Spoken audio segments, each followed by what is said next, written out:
We are officially now over at Real Broker. Both of our licenses have shifted over in a new office space with some new people.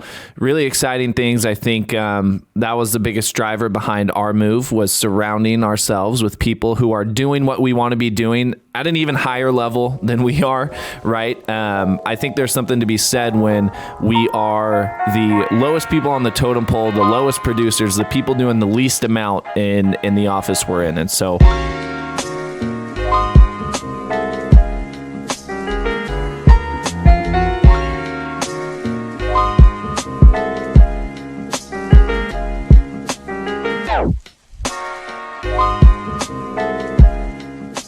all right, guys, welcome back to the Pursuit of Property podcast. Dude, Cade, it has been too long. It's been, what, a month since our last recording?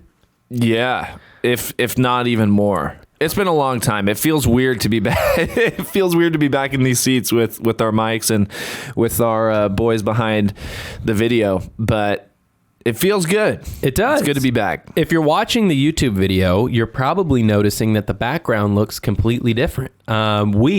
Cade and I moved offices, and we've got a new setup. This is our fourth iteration of the podcast setup, and you might notice that the green sign is now gone. We have one being made right now. You may hear some construction noise in the background because the office is still literally getting built, but we were itching to get back on the pod and start talking again. We had people hitting us up, so here we are, man. Here we are, and we'll address the elephant in the room. New office, new change of scenery. We are officially now over at Real Broker. Both of our licenses have shifted over in a new office space with some new people. Really exciting things. I think that was the biggest driver behind our move, was surrounding ourselves with people who are doing what we want to be doing at an even higher level than we are, right? I think there's something to be said when we are the lowest people on the totem pole, the lowest producers, the people doing the least amount in the office we're in. And so the plan is to have that help us and lift our success, and hopefully we can contribute a thing or two to everybody else. But I'm pumped to be in here. Dude, I'm excited. I mean, we talk about it on the podcast a lot. Who you put yourself around daily is who you're going to be like. And so we were looking in the mirror, and, you know, we weren't upset with the people we were hanging out with at the past brokerage, but, you know, we were looking at where the people that were doing what we wanted to do went, and they had all unanimously gone to Real. And so we ended up taking the leap in December. That's why we ended up taking a break on the podcast. We were still having the office built and things were changing, but, you know, with a shifting market, we're making shifts, to try to go the best direction we can, especially towards our goals, which are really to become the best investors and the best realtors that we can be. Yeah, 100%. It's funny because right before this podcast started, we were going to talk about something, paradigm shifts. Essentially, it was based on a YouTube video by Bob Proctor. Yeah. And we called an audible. We said, let's toss this out. Let's talk about the move. Let's talk about change. Let's talk about changing our market, turning over a new leaf into 2023. And it's funny, we've been talking about this because one of the bullet points in that was, you know, you wouldn't go to a plumber and ask them how to operate a plane.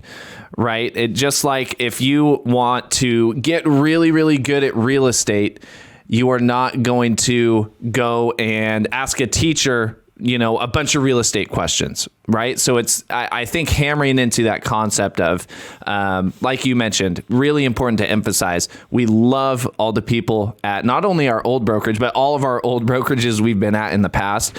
But I think we have to constantly, and business owners, business professionals, entrepreneurs constantly have to be looking at things because things are always shifting, and being able to see, okay, how is this going to affect my business? How is this going to affect my top line in my business? Right. And so I think being able to surround ourselves with these kind of people doing what we want to be doing will not only help us, but also help us be able to convey new information, more things, continually be putting out better podcast episodes and sharing better information. Yeah.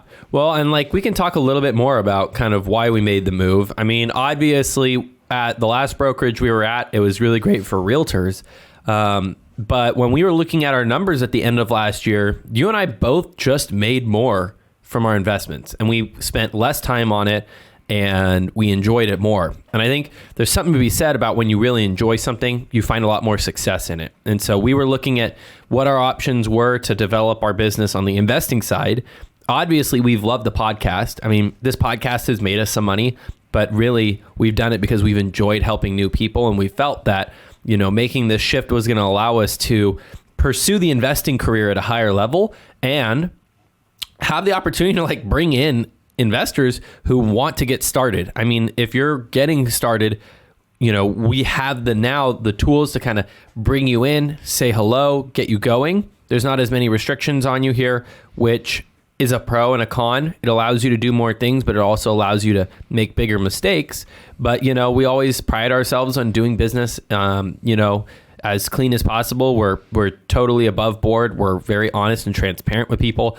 And so it gives us the opportunity to do business how we feel we want to do it, right? Yeah, 100%. And it's interesting going, you know, we started, you know, the intent to move offices at the end of 2022, maybe the last 2 or 3 like weeks. Right after Thanksgiving kind of is when we really started considering it. Yeah. And so I think it's hard because right now that we're already in 2023, we don't want to be playing catch up, right? That's why when, you know, we set our goals, you know, in Q4 of 2022 for what we want to do in 2023. So I think the move also came at kind of a strategic time for us being able to, you know, between Christmas and New Year's and a little bit after the New Year, just take the time where things are really, really dead anyway, to get all this shit moved over, get ourselves dialed in. That way we can hit the ground running in 2023. Because I feel like I felt like this last year. I don't feel like it so much this year, but playing catch up is hard, right? Because right now we're already in middle of January, right? It's like, shit, it's almost February, 1 month of the 12 gone by, right? And where are my goals at already? So I think it's good to set ourselves on the right foot, put our best foot forward and get things rolling at a high level. Yeah. Well, yesterday we went to a market forecast with Corbin. Yes. And it would be kind of nice to talk about that too. You know, we were looking at 2023 as a market that was possibly going to be a recession. And it still might be, but there's also the possibility of it being another blow up year if the interest rates come down to the 4.5s that we kind of heard they could. Mm-hmm.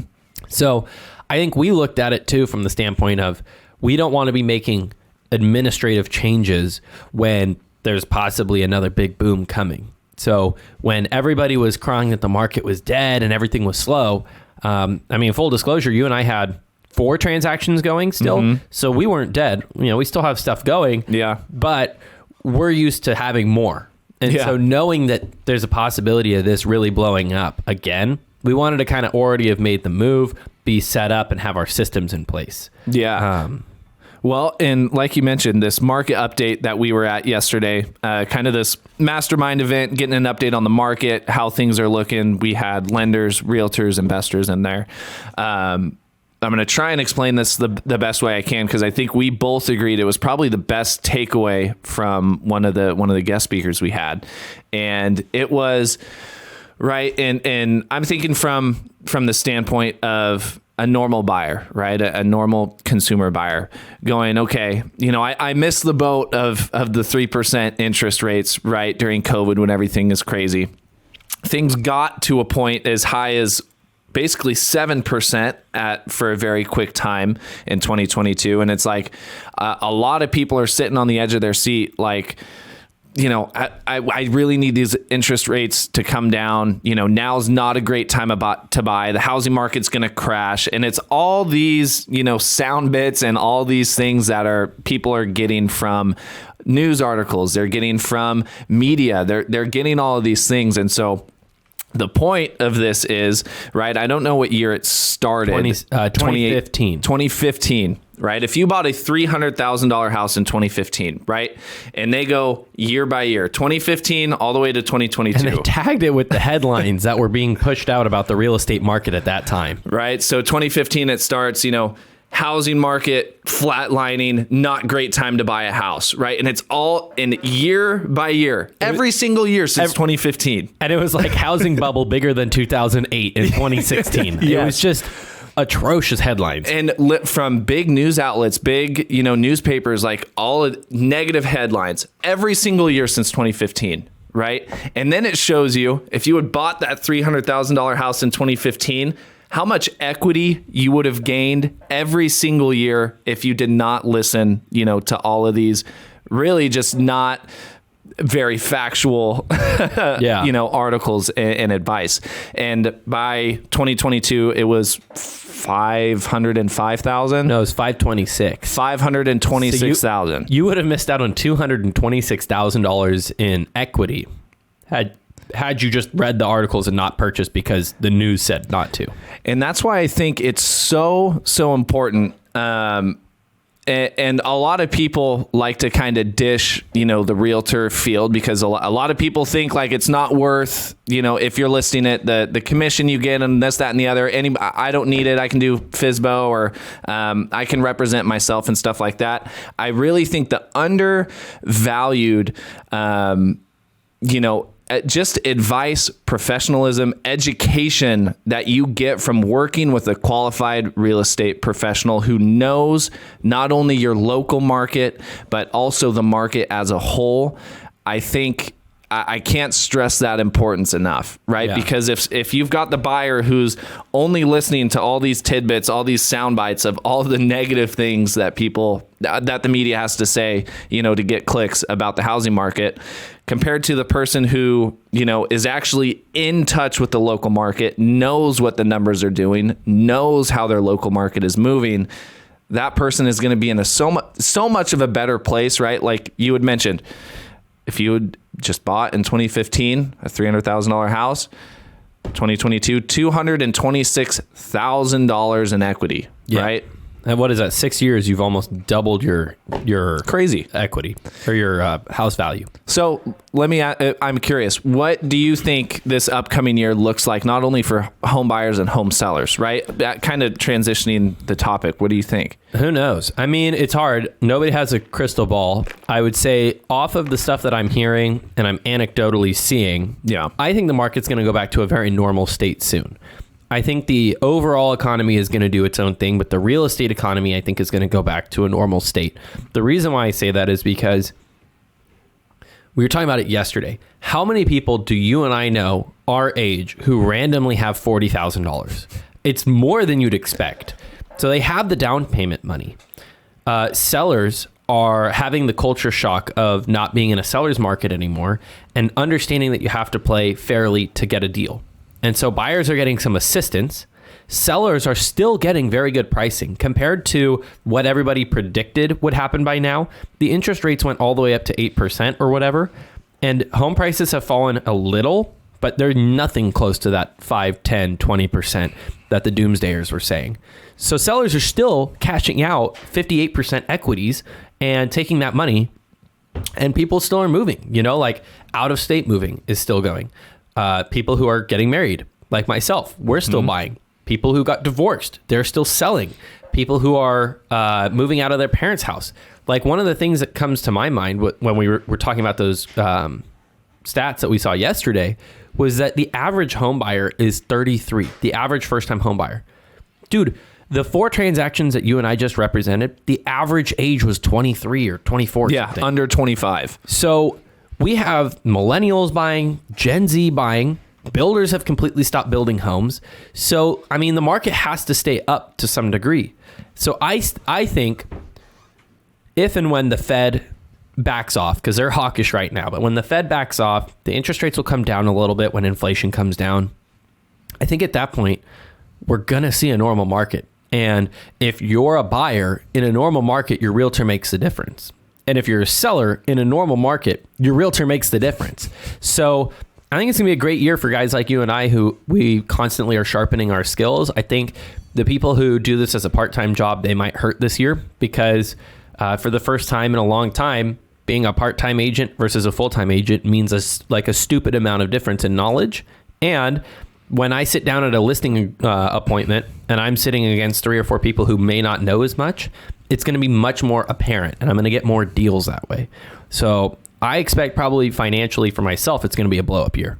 Yeah, it's the reason I kind of pose that is because I've had in the past week, like 5 people ask how real estate is. And I'm picking that up from, they must be hearing things or seeing things on the news or wherever they get their stuff and they know that I'm in real estate and they're saying, hey, how's it going? It's got to be, completely dead. It's got to be horrible right now. Right. Yeah. And it's kind of breaking them down. And what I do is I use the example of some of the transactions that we've still have going or just very recently closed within the past week. Right? On the buyer side, there are more and more opportunities for buyers to get into a home under the listing price with some credits from the seller, with some repairs done, which was completely unheard of during COVID, yeah. Right? And so I use the example. I helped a really good friend of mine who I've known since kindergarten and his fiance buy their first home, and they closed on it last week. We were able to get them into that home, negotiated $10,000 under the listing price with another $8,500 in seller credits that they used to buy down the rate and pay for some closing costs, and also got some repairs done during escrow. And I know you had a very similar experience with the transactions that you very recently closed, yeah. or are about to close. Yeah. Right? Now, let's look on the flip side of that coin, right? That's really great but I think right now buyers have a very unique opportunity to get into a home they really like with really, really great terms. On the flip side, if you're a seller and you're hearing that, you're like, I don't want to accept an offer $10,000 under asking. I don't want to give all this stuff, right? The flip side of that coin is, in that mastermind yesterday, we had another one of the agents share that, hey, it's just so different right now that it depends on the area. Like, I made an offer and it still went, the listing went $60,000 over asking because it was in a really, really great neighborhood. The inside was pristine. It was just amazing, yeah. Right? So I think, like you said, the important part here is we're returning to a normal market, right? Sellers were able to strong arm buyers all day, every day, yeah. During COVID. Nobody even liked that. No, nobody did. The sellers I was working with still felt bad because buyers were having to do $50,000 appraisal gaps and not get any repairs done and all this stuff, right? So I think being able to simmer down and equate ourselves in a normal market is not only healthy and helpful for buyers, but also healthy and helpful for sellers too. Yeah. And everybody all across the board. No, it all makes sense. I had a thought, but I wanted to kind of let you finish yours. I was trying to think, when we moved to Real, one of the things that we are talking about is working with people who are taking advantage of the system and who are taking advantage of the shift. Like what you and I are saying, in the last few weeks, we've had so many people get into escrow and get into such good deals that they couldn't have gotten into before. No. A lot of people want to compare the interest rate from 3% to 7%. And they want to say, well, my payment at 3% would have been X amount, but my payment at 7% is Y amount. And you and I, unfortunately and or fortunately, get the job of explaining that at 3%, you couldn't buy a house. You didn't have the money to buy a house in that market. And so if you're sitting there and you're a first-time home buyer, like, you finally have the opportunity to buy again. Before, if there was a house that was listed that you liked, there was a cash buyer who bought it ahead of you, right? And so we had a lot of people that we just said, hey, you need to hold off buying because you're not in the right spot. Now you are, and your payment's going to be a little higher, but we're seeing the forecast of every lender saying rates will come down. They're disagreeing on the time frame. Some are saying in 6 months, some are saying in 18 months, but as long as you can afford your payment right now, it's only going to get cheaper. You'll never have your payment go up unless you choose to make that happen. Yeah. So that's one of the things we saw. And then also, we've been listening to a lot of podcasts since we haven't been doing ours. If you're an investor making the pivot shift from flipping any house that you could find or wholesaling any property that you could get your hands on, if you're not now taking advantage of the FHA first-time home buyers, that's where the money is going to be at in this normal market. And that's because, like what we just said, there's two different generations of first-time home buyers who need to buy. And so if you're still a seller and or an investor and you want to make money flipping, just make sure that you're purchasing property underneath that, FHA limit, which I think is 450. In our market, I would say probably try to stick around 350. Fixed up homes priced at 350 still sell with multiple offers all day, every day. And so, if you're trying to figure out how to make money in this market, it's again, being around people who are going to tell you what they're seeing. And for us, like you said, we're the small dogs in this office, and we're being told anecdotally from all the guys in our office where their offers are getting accepted, what their listings are doing. And we're hearing nonstop about all the success in that lower price point listings. Well, and not only that, but on the investing side too, talking about shifting and talking about change, now implementing because cash offers, anybody and their mom could have wholesaled the house during COVID, right? You could have locked shit up as high as you freaking wanted and still made 10, 20 grand on a wholesale. We missed so many deals because idiots would offer 20,000 more than us and still make their 20 money. grand. So, obviously now having that, the situation is just starkly different, right? And now as investors, having to add to your tool belt, right? Having to add to your arsenal on what you can do to put a deal together where it still pencils out. And a big part of that being any sort of creative finance. Both of us have been implementing creative finance offers and proposals in 99% of our discussions with sellers. Everybody I'm talking to in our investor community is doing the exact same thing. I'm hearing about more creative finance deals being put together. So as an investor, if you are unfamiliar or you are not utilizing creative finance in any of your discussions with sellers and any of your offers, you are missing out on a really, really big chunk of potential deals. Because I feel like that's only going to increase, and being able to present that as, again, another option, another tool, another paper on the table for the seller to look at and say, okay, I've got options A, B, C, and D. What do I want to do? Right. But being able to give a seller options A, B, C, and D is a lot better than just option A, a cash offer that's fucking lowballed and they're never going to take it. Well, and again, we're talking about change. On top of that, I mean, we're seeing new strategies like novations coming into play. We're seeing everything under the sun. I mean, everybody is trying different strategies. So, for us, we needed to be around people who are doing that. And we also needed to have a broker who's willing to allow us to do some of that. So, for us, I would say, like what you just said, we're implementing listing, cash offer, seller finance. And then from there, it's like, subject to novation, things like that. And so, in this upcoming market as an investor, you need to put yourself around people doing different stuff so that you can learn, because nobody knew about a novation 2 years ago. No. And I feel like it's really funny because even before, there was a big Central California real estate meetup that Jason, Strat, Dean, all co-hosted, right? I don't even remember when that was. November? With Pace? Yeah. Yeah. Back in November, there were some mumblings and grumblings about creative finance before that, right? But what I think the really cool thing is, after that event, which had 700-800 people, right?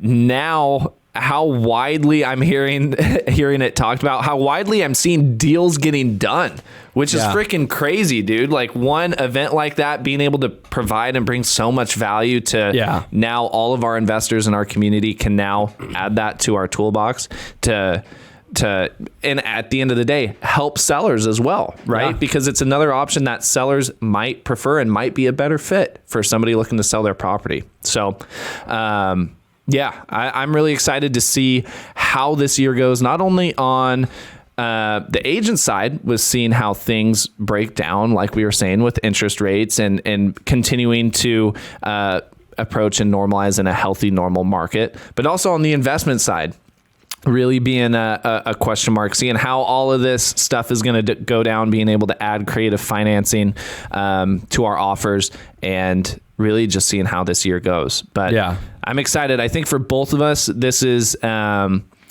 it's it's not a make or break year.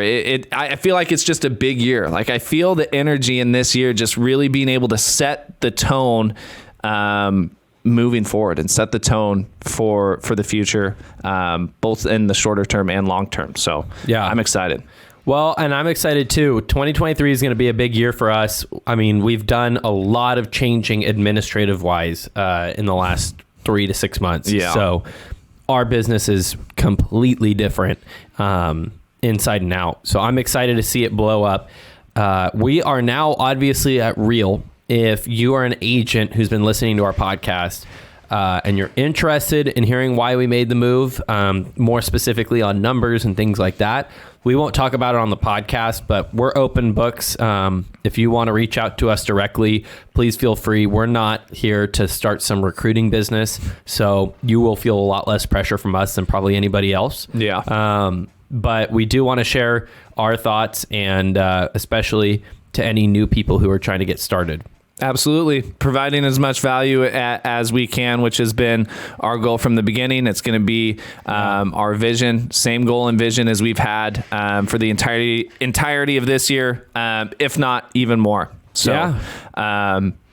That wraps up, I think, everything we just kind of wanted to cover. I'm just glad we got back into the studio in front of our mics and start to like get the dust off a little bit.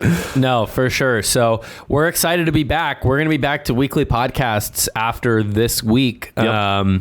So if you guys have any topics you want to hear about or anything like that, reach out to us, and we're excited to see what 2023 does for us. Absolutely. Thank you guys for listening. We'll see you next week on the Pursuit of Property podcast.